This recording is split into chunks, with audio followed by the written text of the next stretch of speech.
So how is everyone feeling about the reading? Pretty good. Yeah. Any questions? A lot of information? Yeah, I was gonna say a lot of information for sure. Okay, well, we'll cover a few things today, but we're going to save some time today to do a quiz. So this will be a college level quiz. And so the beautiful part about this is you'll be graded on basically just the effort that you put forward and to see if you're comprehending the material. And so again, the whole point of what we're studying is not so that you can tell me a bunch of regurgitated information that you've learned, but that you're actually processing the information and we're applying it, because the purpose of history and the study of history is so that we have a context of cultures and how cultures are shaped, but also it gives context to how we operate today in our modern world. And so I want to make sure that at least that we're tracking. And so in college, some colleges back when I was in college, which was 20 years ago or more, give or take, we have what was called a Blue Book examination. And so what a Blue Book examination is, an essay that you handwrite out that's based on generally a question that you're assigned. And so what it would look like for this level book is you would go through the whole semester, quarter, depending on what the class was. You'd read this entire book, and then you would be required to present in an hour span a 15-page minimum handwritten essay on a specific topic that the professor picked from the entire book. So it could be like, chapter 7, chapter 8, or whatever. I'm not going to do that. I'm going to leave it up to you guys to put your name on there, the subject, and so what is it that you're specifically going to tell me about ancient Egyptian history. So in any of the things that you have reviewed to this point, I'll leave it entirely up to you. And again, the purpose of this is just simply for your comprehension. So how do we comprehend information is not just by taking it in, but by dialoguing. In fact, that's where we learn best, is by having conversations. And so my hope is that some of this stuff is sticking around. The one thing that I would like you to do is attach at least a portion of it on why that is significant to us in a more modern context. And so what did that teach you personally?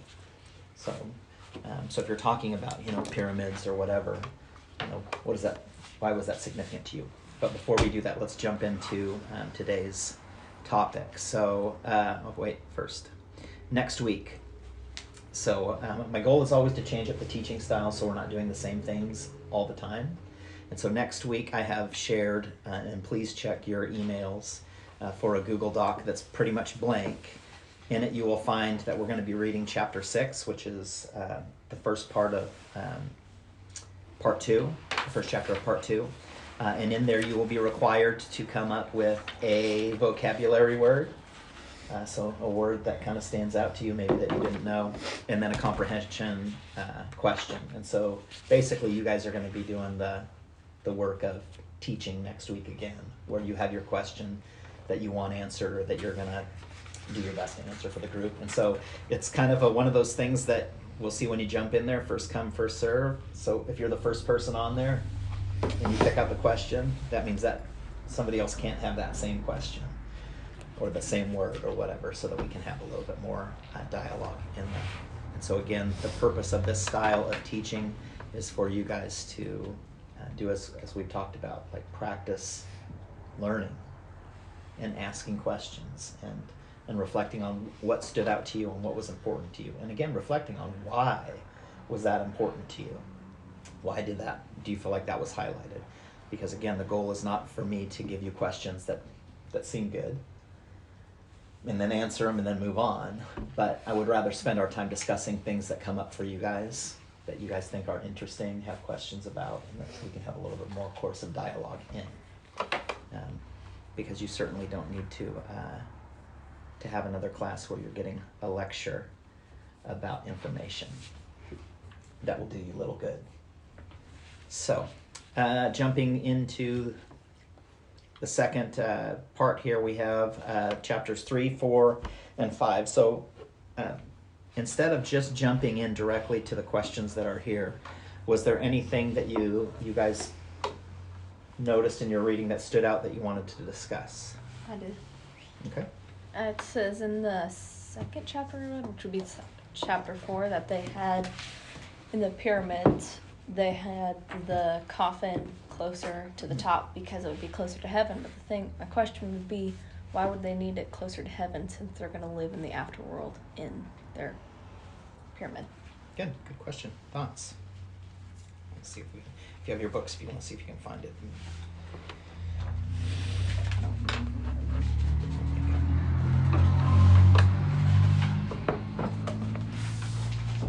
So why do you think that the pharaoh or the king would have been placed higher to the heavens, if in fact they weren't going there necessarily? I actually don't know where they thought they went. Does anybody know what they called their afterlife? Or what their thoughts were? Would have been very similar, so that their mindset would have been very similar to ours, and so they understood that there was a spiritual realm beyond this realm, that things would have functioned in the Egyptian mindset. Things would function in the afterlife the same way it functioned on Earth. And so, if you were a king, you were a god. You would be a god in the afterlife. You would be served in the afterlife. You know you would have your servants with you, your wives, all of that would still operate, and so you would still be, really there's no change in it at all. You're just now Dead. Immortal. Well, immortal. You live forever in that sense. What happens to all the unimportant people? They serve They just the important die people and in there. live. Nope, they live too. They're there to work and bring their wealth and food and all of those things to the kings as well. My question is, why didn't they just think that they would live forever in that manner? Because same difference between dying and having an afterlife than just living. Yeah. So what are your guys' thoughts about that? About the afterlife? About continuing on in the very same imagine your life today, and that would be kind of the course of your afterlife once you pass. That'd be the worst afterlife ever. Well, it would be if your job was cleaning rooms all the time, right? Right. You want to spend eternity cleaning bedrooms in the afterlife, right? Yeah. Making ice cream cones and burgers, sitting in lectures every Monday, having your siblings prod you and poke you and joke with you all the time for eternity. Would that be a good thing? No. Not necessarily. Not necessarily.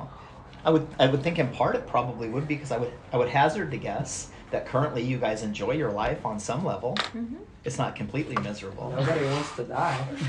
but the thought of being where, I mean, this is important. This is a really actually a good question. The thought of being where you are in the same pattern of life for the rest of eternity, does that appeal to you?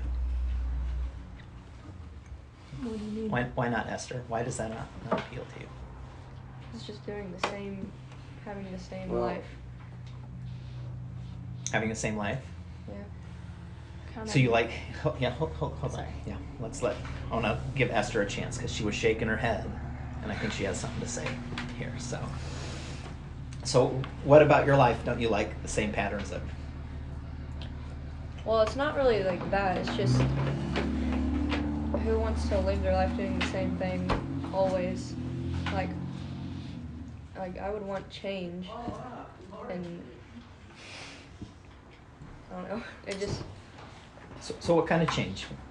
Looking forward at your life and thinking about the changes that are to come. What are some things that you want to see change or grown in your life?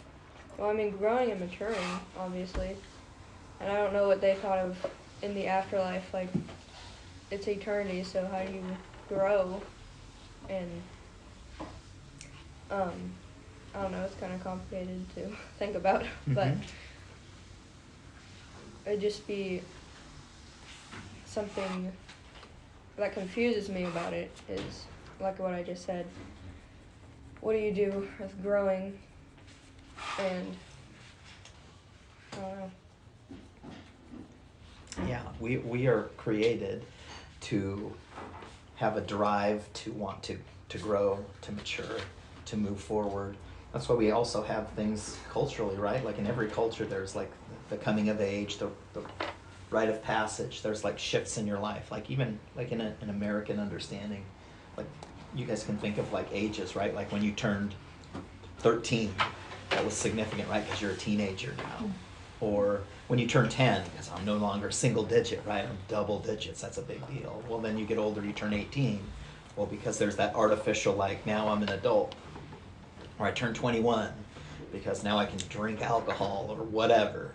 People have all sorts of, like, you know, things that they have been placed in life. I mean, and so in older times, there would have been a difference of, like, you know, for like hunting, gathering cultures, there would be a season where the young man would get to go out on the first hunt and be responsible. And that was a huge shift within the context of culture. And so, yeah, the thought of living in a life, an afterlife, without any opportunity to grow, to mature, to have anything but what you always have, that I think would be a pretty big drag. Now, Especially if you weren't rich or like for Right. the king, it's just the same old, which he's fine with. But for the people who are like slaving away, right. Well, for anyone with wealth, like if you had a bunch of servants, the thought of an afterlife of getting served all the time, from that mindset, wasn't a bad thing. I mean, we may think of that too, being like, even in that would get old. Like, how much bread can I eat in the afterlife? You know, if I have millions of servants bringing me loaves of bread after loaf of bread after loaf of bread, like the thought of that, even that is, I think, falls vastly short of God's intended purpose for us. Because from an eternal perspective, right, as sons of God, what the Bible teaches us about eternal life is that when we leave this earth and we are joined with Him, that we will fully understand, fully embrace, fully represent what true sonship is. So we will be complete, whole. There will be no lack in anything. So we will have total fellowship with the Father, with the Son, with His Spirit. The Bible even alludes to that there will be some sort of work in the context. And so it won't just be like sitting back and being like, you know, but there will be fellowship, and it will be similar in some ways, but it won't be monotonous. There won't be anxiety. There won't be worry. There won't be fear. I mean, so all of the difficulties of this life will have passed away, and there will be perfect union, harmony, communication. And so in that regard, and we may not need to grow in the sense that we understand growth because we've been perfected. And so we don't even sense a need for anything more. We're perfectly at peace with who we are and the interactions that we have throughout all eternity, right, as far as worship goes. And so I think that's a good question about their perspective of eternity is a really critical one here. The reasons why they would exalt themselves over other things is just that. We want to think in terms of hierarchy, right? It's the same reason why the Tower of Babel was built. They were trying to build for themselves as close to the heavens as possible, because as they could exalt themselves or get themselves higher up off the ground, that was symbolic of their position. And so if I were to be buried, you know, higher than the last guy, that would say that I am greater. And so they use a lot of that level of imagery. So any other thoughts on that? Or did you were going to say something? Did you want to? Maybe I talked over you there. No, it's fine. I kind of forget what I was going to say. I kind of trailed off in my thought on Yeah, right. what else we were saying. So good. So other thoughts or things that stood out to you? I thought it was pretty interesting that they decorate the walls of the timber to like help the transition into the afterlife go more smooth. Mm-hmm. That was pretty interesting. Mm-hmm. So what do you think that or how do you think that plays itself out? So that, like, basic instructions for living in the afterlife. Like how it like works, or Yeah, I mean, so putting ourselves back in that context, right? Like if you were somebody either observing that, what do you think the significance of that was? To kind of, maybe even bless the Pharaoh on his journey, starting like his rebirth into the new journey, up in the afterlife or wherever it was. And I don't know, maybe even like it said, like spells and stuff, just like to kind of anoint him, keep being like a king even up there. Yeah. In what ways does that similarly play out in modern culture, or the context of how we operate when people pass away? Are there things that we do that are similar in that approach? Like a funeral. And what happens at the funeral that would be similar to like writing a blessing or whatever on the walls? Give like flowers and gifts. Be like a speech. Prayers. Prayers, a eulogy, which is a speech over somebody's life, right? And maybe a little bit less now, but I mean, think of tombstones that are decorated and ordained and would say certain things on them. And so we borrow kind of that same mentality, right? But think about funerals that you've been to or you've understood. I mean, what is like really common at every funeral in the messaging that people talk about? What do people say about the person who has passed on? You've gone to heaven. Gone to heaven, yeah. What are some other things? Or in a better place. In a better place, yep. Their journey has finished on earth. Journey's finished on earth, right? And so again, yeah, we're using a lot of the same imagery that they would have used, and we do say things like they're in a better place, they're in heaven, and that's true not just of people who understand the truth of God, but that's people who are in the world who have no relationship to God at all. But generally, what also happens in eulogies is people don't share the worst things that the person ever did on this earth, do they? They tend to exalt that person, or they speak very highly or favorably. And in a lot of ways, there's some of that lingering mindset of like, from an eternal perspective, if I say just all of these good things, and if I believe they're going to heaven, whether or not that's true, who is that bringing comfort to? Myself. Right? It's really not about the person that's transitioning. So those messages were extremely important, not just for the kings or the members who are royal in some capacity to represent a blessing over them, but those things are written on the outside where people can see them for a reason. Right? It's a message. It's propaganda. It's like writing an obituary in the paper. It's controlling the narrative that you want to be taught or told about those people. You definitely want those who come after to have a very clear picture of who they were, but you get to control the narrative. In fact, that was one of the big things that came out of, if you want to flip over to to page 58, I think it's a really good thing for us to discuss. In the modern context of how we operate, it talks about, here we're the second paragraph down there, so it starts with the Egyptians' penchant for monumentality can be traced back to prehistoric times at the Nabta Playa. The construction of a vast edifice of stone was first fully realized during the reign of Khafre at the end of the Second Dynasty, and the first pyramid was built for his successor, Netjereket, at the beginning of the third.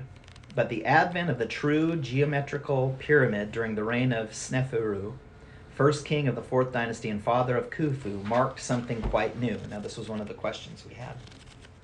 Not just the perfection of an architectural form or a change in the concept of the royal afterlife, but the transformation of the relationship between the king and his people. As was so often true in ancient Egyptian history, the new order was initially proclaimed in the king's titles. For his Horus name, the most ancient and symbolically most significant element of the royal titulary, Sneferu took the phrase Neb Mat. Now this is important. The way that we name ourselves, and using that again, how we define people, right? The titles that we use, it says something about them, right? So in our country, we have a president. Having that name carries power, right? The power is implied that if you are president, in fact, there's a common understanding in the whole world that the president is known as the leader of the free world. And so not only is that person really have control over America, but because America has so much power in and of itself, it's really truly the only world superpower, that the president holds sway over all other free nations. They look to America as like the big brother, the strong brother, the one who has power. And so that name, just that title itself, carries great significance. Now, we've talked about how in the Egyptian mindset, they had like the god Horus, and they would liken themselves to Horus. They'd be Horus on earth, right? God on earth. But there's something here that's taking place, and this actual section kind of answers multiple questions. So we talked about the thing that in your questions here was psychology replacing tyranny, the advent of the true geometrical pyramid mark transformation. This is really answering those questions. So Neb-Mat, the common translation, Lord of Truth, scarcely does it justice. In ancient Egyptian ideology, Mat was the embodiment of truth, justice, righteousness, and created order. In short, the divinely ordained pattern of the universe. The word Neb meant not just Lord, but possessor, owner, and keeper. Sneferu was announcing nothing less than a new model of kingship. For him, the exercise of power was no longer confined to dispensing justice. It meant having a monopoly on truth. The king's word was the law because the king himself was the law. If this smacked more of divine than human authority, that was the point. And so why are hieroglyphics and these carvings and writings so significant? Because that's how you would get the history out of it. We wouldn't know about ancient Egypt if it wasn't for that. It's the earliest understanding we have of Egyptian history. If we solely look at the writings of the kings, would it paint the divine authority of the king in a good light or a bad light? Good light. Good light. And that's intentional. The way to have absolute authority, absolute power, is to control the narrative. What people believe, what people think. Now, let's take a look at that in modern culture. Do we have things in our culture where things are curated or presented for you to have a very clear picture of either political powers or individuals? What are some things that we use consistently? Social media. How does social media tie in with that? Well, you can tell a lot by researching stuff. Like, you could tell a lot by someone's life. By looking at their social media. Well, by using social media to look at that because the thing is get written down in a book or something like that, or website. Yeah. And then also how they don't really portray, they only show like the good things and what makes them powerful. The same thing kind of on social media. They only show what they want you to see. What makes them look good. Yeah. Yeah, they're only giving you the very, very, very best versions of themselves. Right? We don't see influencers posting pictures of them, just woke up out of bed, just looking like terrible from the night before, and they're not like, yeah, this product, who cares? Like, everything is a very intentional, purposeful way of having the whoever they're trying to sell whatever to, curated in such a way, right? So if it's art supplies, there's a way to sell art supplies. If it's shoes, there's a very specific way to market and sell shoes, right? So thinking about that. So I want you guys to think about one particular thing that you really enjoy, like it's something that you'll spend money on. what marketing, because that's really what we're talking about here, what marketing tactics do you think they use for a selling point? Like, have any of you ever purchased something and after purchasing it and spending, good money, not like, I spent $20, but you spent, looking back, you go, man, I probably spent too much on that. Mm-hmm. Well, what was the thing that drew you to that? What compelled you to spend that in the moment? Probably social media. The way it was. These shoes, right? Shoes, social media, Advertisement. advertising. So what was it about, so if I can ask, what was it about those shoes or social media that made you feel like I had to have those? Well, I saw a lot of other people wearing them, and I thought that. And I told you I liked them. Yeah, no, well, I like So them. influence. I think you kids call this FOMO, right? I don't know. What? I've never heard. Fear of missing out, Oh. right? And so there is a cultural pressure, right? Like everyone else is getting that cultural. Like, my friend likes it, so maybe I should like that too. Well, this is psychological. This is the way that our minds are played out, right? We have within us a desire to be liked, accepted. All of those things play themselves out. And the way that marketers control the narrative of that is what influences us. I mean, the fact that we have social media things where people are literally called influencers should give us a tremendous amount of insight on what their purpose is. The influencers that you follow, they could care less what you think, what you feel, how it affects your life, whether it affects you positively or negatively. They have no investment in that, generally speaking, not just broadly speaking. I'm sure there's some that have, a conscience and a heart. Their primary purpose is to sell you a product, right? In fact, like if you're trying to buy something, hey, if you go to this page, www.buythisstuff.com/myname, then you'll get 15% off. Well, what is happening there is they're making a profit off of what they're selling you, right? And so we understand and we know those tactics, and yet how often do we fall prey to that influence in our life? So, honest question now, thinking back on that purchase, do you still feel like you need those shoes? No, I have them. Yeah, he doesn't know. Oh, so you gave them to him. You're like, I needed these at the time, but I don't need them anymore. Yeah. And so less important now, hindsight being what it is. So what shifted for you? And I'm sorry, I'm not trying to No. single you out. We all do this. So what shifted for you to get you in that mindset of like, yeah, I don't know why. I don't know, I just found myself kind of worried to even wear them because they were so expensive. So I didn't really wear He them. knows I'm more careful, so. That way. So you were worried about wearing them, so you would rather give them away Yeah. and have somebody else wear them out. Well, and I also got money for them, so. Okay. Well, you got paid. Mm. All right. Did you make back what you paid for them? No way. And so you had to sell them at a steep discount, Yeah. right? And so again, there's to get back to our topic here, because we're not doing a study on sneaker sales. To get back to the idea of ancient Egyptian culture, this is a very important shift. We're really understanding, for the first time, as far as world cultures go, a really intentional, purposed way of control.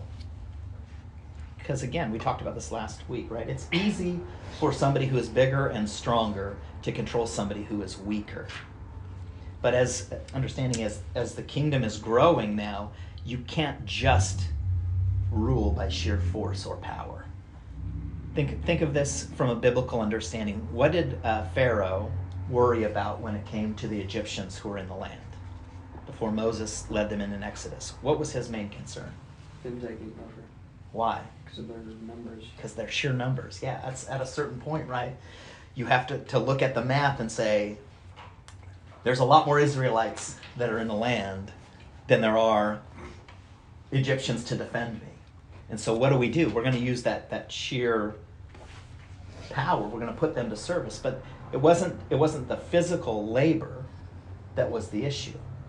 It was the emotional and psychological shift. You see, the Israelites then began to, remember it talks about this long after Joseph had been forgotten, right? And Joseph was the second in command, right? So he was pretty significant. Long after that has passed, not only have the Israelites forgotten their true place as God's chosen people, but the Egyptians have. And what did the Israelites do? They fell under the sway or the power of the world. And they actually submitted. They didn't enjoy it, but they submitted to the authority of the pharaohs. This was, again, a psychological tool that is used. In fact, there's a syndrome. Have you guys ever heard of Stockholm Syndrome? Yeah. So basically what Stockholm Syndrome is for like people that have been kidnapped or like held hostage or whatever. Traumatic experience. It's a traumatic experience, and what happens in the mind of the person who's trapped is they begin to identify and sympathize with their abuser or the one that controls them. And so they tend to feel bad for that person, even though that person is treating them poorly. And again, that's a psychological thing that happens in the brains of those who are forced under or coerced. What basically happens is you take on the identity of being a slave. Now, this is significant for us to understand not just Egyptian history, but biblical history. The Israelites took the identity of being slaves to Pharaoh, slaves to Egypt. We talk about terminology like you're no longer slaves to what? Fear. But that's what this kind of mindset represents. If Pharaoh can control the message, and not only control the message, but if Pharaoh is the absolute message, he is the absolute truth, and it uses this words, if he is the Lord, the possessor, the owner, and the keeper of all truth, all justice, all righteousness, all created order, if that's embodied in one person, then the way that affects everything around you will be significant. The pharaohs of old are manipulative in getting their way across.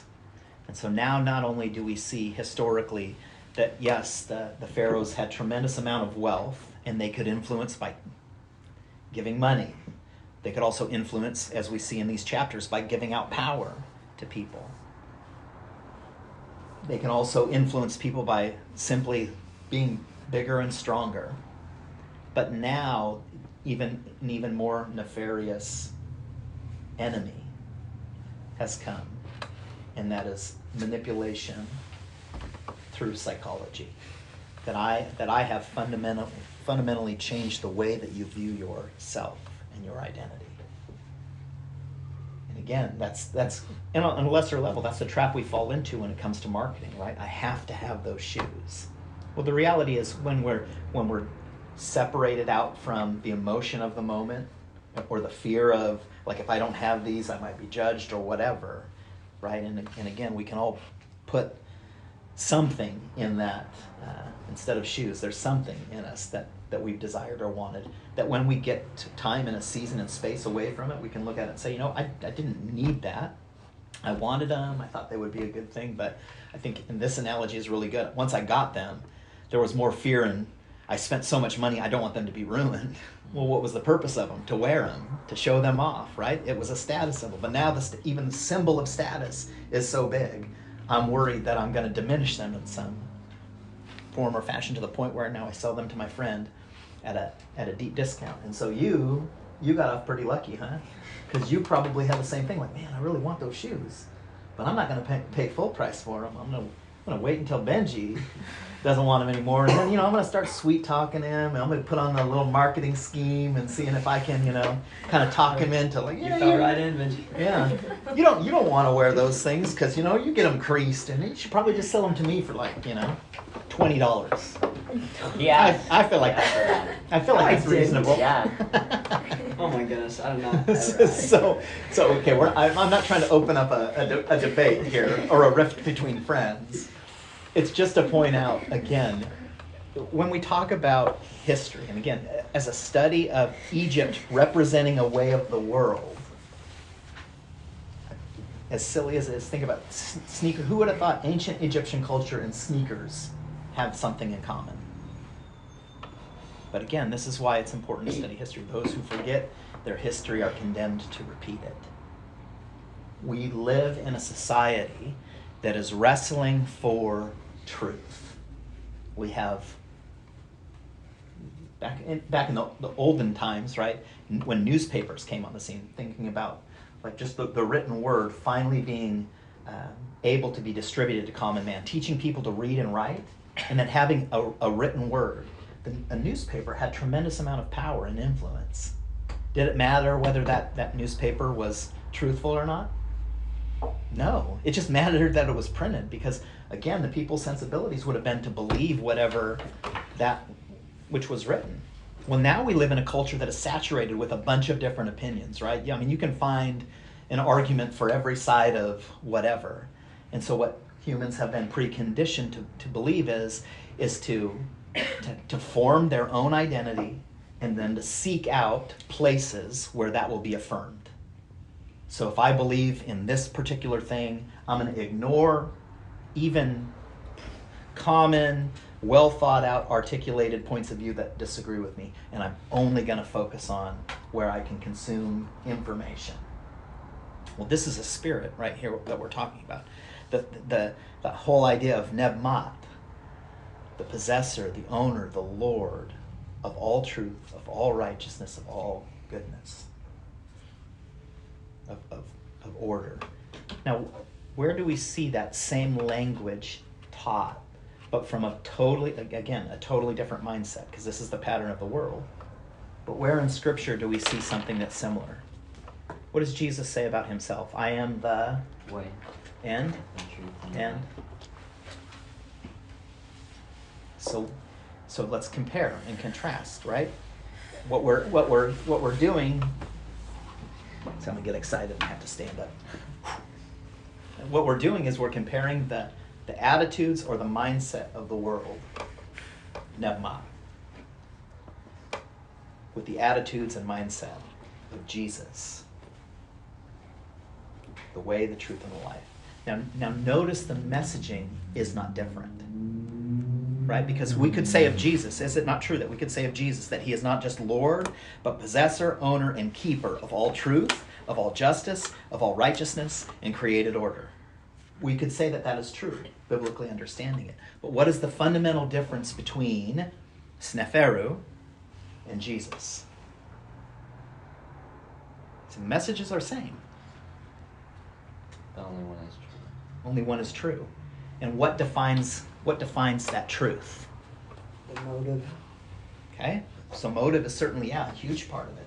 Right? The motive of the heart, but where does the motive come from? Because motives don't just generate out of nothing. Your intentions and your purposes and your motives are formed somewhere else.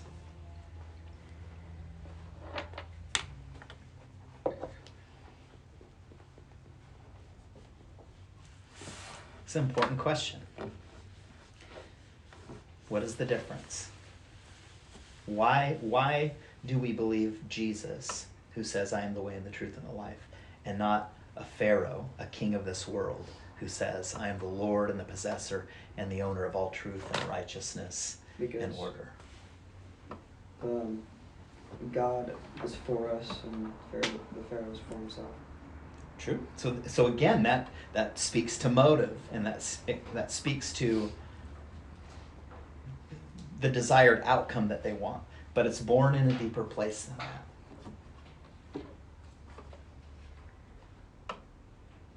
Do you mean in a believing sense? Like, what would make Yeah. you believe me instead of believing Pharaoh? Yeah. Let's talk about that. Yeah. What would make There's in the Bible, there is, just like any history, there's proof that there are fake gods and real gods, like that one where two gods went up against and he drenched his in water, and whoever won was gonna light on fire. Mm-hmm. Which we can see that they didn't win at all, and he drenched his in water and still won. Yeah. There's So proof. yeah, now we're looking at different tangible proofs or things that we can prove that one side is truthful and one side isn't. But again, if we're simply just coming up against taking each individual at their word, right? Like there's proofs, but there's power in what Jesus says for a very specific reason. The fundamental difference between Sneferu and Jesus is the deeper answer of where does motive come from is identity. You have to ask who they were. See, I can tell you who I am, but there's a reality, right? Just like gravity, I can pretend that there's no gravity. I can say that there's no gravity, but what will happen every time to the pencil if I throw it up? Oh no. It will always. So there has to be some overriding absolute truth to this world. Well, all truth has to be fixed or rooted or founded in the true identity. Why is that significant for us? Because we find our identity in Him. And who does he say that we are? Who does he say that you are? His children. Sons. His sons. Jesus is the firstborn over all creation. Right? And so yes, there has to be something then that proves itself out. To your guys' point, there has to be motives that are examined, and we can see the heart or get back to the true person, the true identity, based on what people do. Right? Because we discern and we understand our world that's going on around us by how people interact. And so how do we know that Jesus is true, is the way, the truth, and the life? We look through the actions in his life. We look through the intentions and the motives of his heart. But at the very foundation of it, right, there has to be an identity. So for us, then, if that is true, right, if there is this, if we can see there's a spirit in this world, nebmat, this spirit of control, influence, truth, in man's strength. And then there's this other competing idea of the real truth of the Spirit of God as represented through his Son. What we choose to identify with then will influence the outcomes. Right? Because let's be honest, we've all in some form or fashion identified with the worldly way of being consumers and following things that were not intended for us. Even as believers, we can be deceived into thinking, right, that this message is something that it's not. Think about the earliest sin in the Bible, right? We talked about this again. Adam and Eve. And what happens? The serpent comes in and he questions what? Their identity. Did God really say that? Did God really say that if you ate from that tree? Kind of like an influencer. He was. The enemy of your soul undermines who you are. Why is it so significant? And particularly that we talk about this all the time in our group. Why is it so significant to see ourselves as sons of God? Because how we truly see ourselves and what we truly believe to be true, right? The messaging. If it's not anchored in that reality, what will happen? And even though we're sons of God, has anyone been perfected and is no longer sinning? Even though you know intellectually, you know the truth. Well, every sin that is committed is a sin that is born out of an unbelief in who we are. All sin questions God's goodness and his power, whatever, all of the things that are true about God. And secondarily, it questions our ability to be truly who God says we are, sons. And that's the same serpent message that has weaved its way throughout history. And so we see here Nebmat, Sneferu, who has this major shift that it says to reinforce this blunt message, Sneferu adopted a new title, Netjer Nefer. It simply meant the perfect God. Now this is the spirit of the enemy, rising up against the truth of God. Now, this is playing itself out in a secular place, right? Because there's not really an understanding of who the true God is in the historical context here. But just notice the subtlety of the enemy here. Where is Satan at work? He's at work in the world.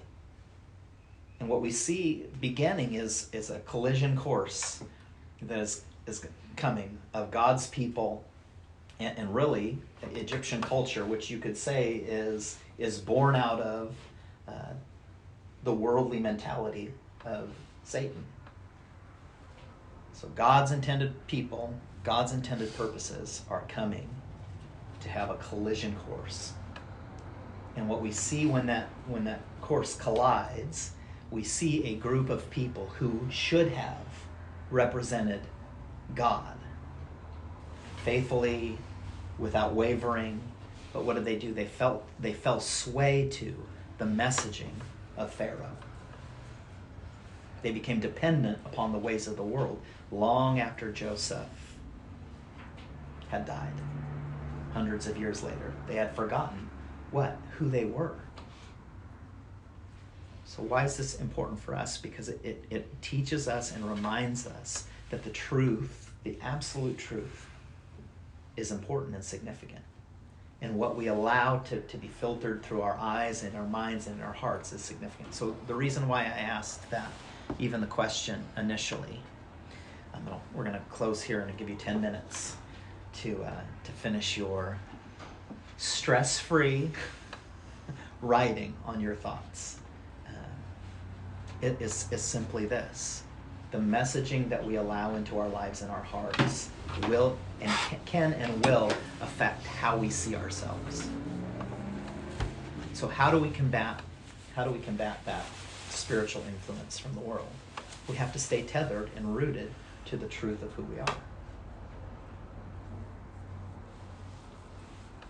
We have to then probably consider that what we consume through our eyes, through our ears, in the context of our relationships one to another, needs to be centered and rooted around true sonship.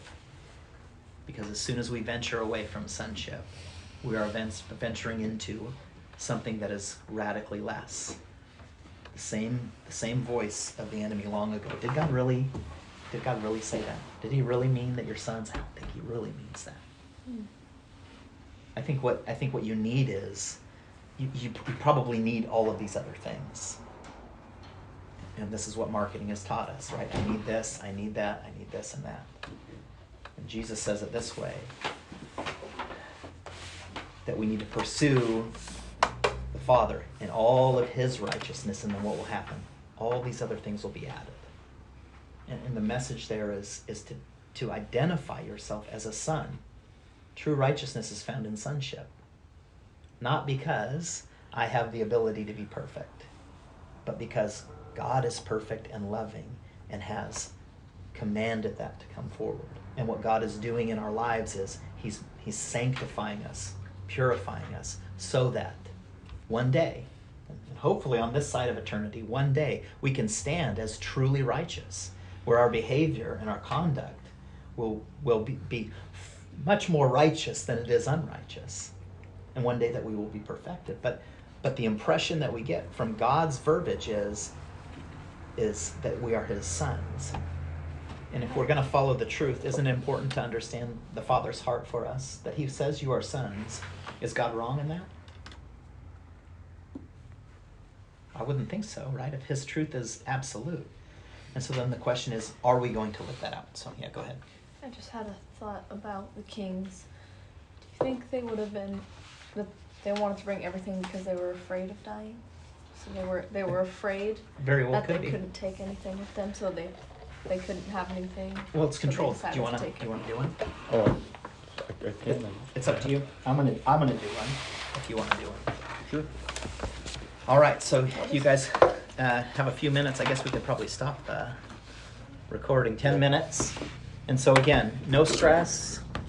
Just share what you want to share. It will be. I'll look it over and then maybe we'll have some further discussions. But it's not like a pass-fail. type of thing. It's just more exercise in comprehension.